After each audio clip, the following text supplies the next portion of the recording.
All right, let's dive right into this chilling explainer where we're going to dissect the terrifying mechanics of a supernatural universe, and we're looking at it entirely from the frantic perspective of its helpless victims. Welcome, everyone. Today we're really digging into the mechanics of fear, specifically how a total lack of information is, well, often a whole lot deadlier than the monster itself. We're going to break down a scenario where everyday, normal people are violently thrust into a paranormal nightmare, and they have to learn the lethal rules of their new reality completely on the fly. It is an absolute masterclass in tension, so let's get right to it. We are dropping right into the action with this absolutely frantic phone call from a father to his teenage daughter, Savannah. It instantly hooks us into a life-or-death situation. Just imagine picking up the phone and hearing the sheer, unadulterated panic in your dad's voice delivering this exact line. There's no preamble, no gentle explanation, just this impossible command. And this quote really sets the foundation for our entire analysis today. The victims are flying blind. They're relying on these fragmented, panicked pieces of information to survive a threat they don't even begin to understand yet. So, let's look at Section 1, the mundane interrupted, a normal day shattered. To truly grasp this horror through the victim's eyes, we have to look at what they were experiencing literally right before the nightmare began. And man, there is a sheer audio-visual dissonance here. Before this horrific figure even shows up, Savannah and her brother Jim are having this totally mundane, almost irritatingly normal sibling argument, right? Savannah is telling Jim to go mow the lawn because their mom is visiting at 4:30 p.m., and Jim is whining that Savannah isn't doing her chores, even though she already vacuumed. It's just bickering. It's everyday life. And then, imagine pausing your sibling bickering to see this grotesque figure silently staring at you from the yard. A man in a dirty suit, a black tie, and a chained bag completely obscuring his head. He isn't moving, he isn't attacking, he's just there. The contrast between arguing over lawn care and suddenly facing a silent, chained entity is incredibly jarring, and it perfectly puts us right into Savannah's rising panic. Moving on to Section 2, the rules of survival, frantic information transfer. So the crucial point to understand here is that this isn't just a passing command from a parent. It is the absolute ironclad rule of a deadly game they didn't even know they were playing. See, Savannah calls her dad to report this weird man outside.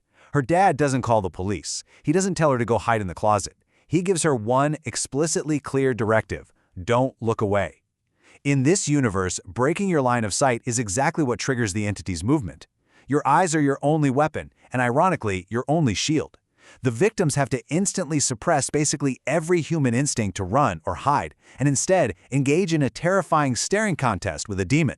This single rule immediately builds a terrifying trap. Let's break down the horrifying mechanics Savannah and Jim have to learn in real time, right up until a deadly mistake is made. Step 1 is the appearance. The entity shows up and targets a victim. Step 2 is the defense mechanism they just learned from their dad on the phone. It freezes completely when watched. But it is Step 3 that turns this from a scary situation into an absolute catastrophe. The entity duplicates if one person looks away while another person continues to watch it. The siblings don't know this rule yet. They're trying to problem solve in a total vacuum of information, which leads directly to a massive, fatal misunderstanding. Which brings us to Section 3, a fatal misunderstanding, the multiplication of terror. And this brilliantly illustrates the horrific information asymmetry going on here. Savannah tells Jim to stay and watch the creature while she goes to lock the house's doors, specifically telling him she's doing it because she, quote, doesn't trust him to do it right. Classic sibling stuff, right? But when she comes back, she can no longer see the entity outside. Jim, however, insists he never looked away, and to him, the man in the dirty suit is sitting exactly where he was. Think about that. They are standing in the exact same room, staring out the exact same window, but experiencing two entirely different timelines of terror. Savannah thinks Jim messed up, Jim thinks Savannah is crazy. In reality, the supernatural mechanics of the universe are just ruthlessly exploiting their lack of knowledge.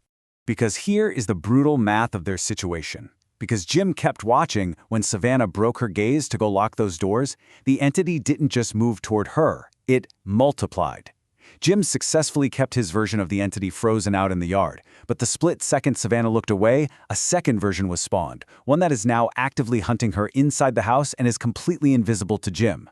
The siblings try so desperately to regain control. Savannah even grabs tape from a drawer thinking, hey, if she tapes the entity's eyes shut, maybe it can't see them to attack. It's actually a really clever, desperate bit of victim problem solving, but they are playing chess against an opponent who keeps changing the rules. They're now trapped with invisible, separate stalkers. And now, Section 4, an inescapable generational curse, the father's confession. Just as the siblings are completely cornered, Savannah's entity attacks her, which forces her to look away in sheer terror. Amidst all this chaos, she manages to get her dad back on the phone, and he finally gives him the missing pieces of the puzzle. This late confession completely reframes their entire existence. The monster isn't some random home invader who happened to wander onto their lawn. No, it's a terrifying inherited curse. The father confesses that this entity showed up the very day he met their mother. It followed them. It stalked them while the kids were growing up. The dad actually thought he could just ignore it, maybe outrun it, or shield his family from it through silence. But his silence is exactly what disarmed his children. The entity has simply bided its time, and now it's shifted its focus. It is actively hunting Jim and Savannah. The ultimate tragedy is really revealed in the chronology of this curse. Years ago, the parents meet. Decades ago, the children are born into this haunted lineage. And today, the entity finally strikes the kids while they're alone.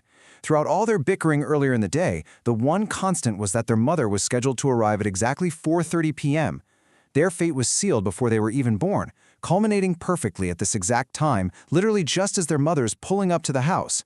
The entire timeline converges into a singular point of absolute despair. Which brings us to the absolute most devastating line of the entire explainer. The father explains the duplication rule entirely too late. The crushing realization hit Savannah like a freight train. Her perfectly logical attempt to survive, leaving her brother to keep eyes on the threat while she secured the perimeter of the house, was the exact trigger condition to spot a new monster. And because they were trying to prepare the house for their mother's arrival, that newly spawned entity is now waiting right on the porch. Savannah didn't just fail to save herself, her very instinct to survive unwittingly set a lethal trap for her own mother. And that leaves us with this final, truly chilling realization to ponder. In a world where blinking brings death, and watching breeds more monsters, is survival even possible, or is it just a delayed execution? We've seen how a total lack of information dooms these victims right from the start, twisting their best defensive efforts into fatal mistakes. When the rules of the universe are built to weaponize your own survival instincts against you, well, every choice is the wrong one. Thank you so much for joining me for this explainer. Keep your eyes open, and I'll see you next time.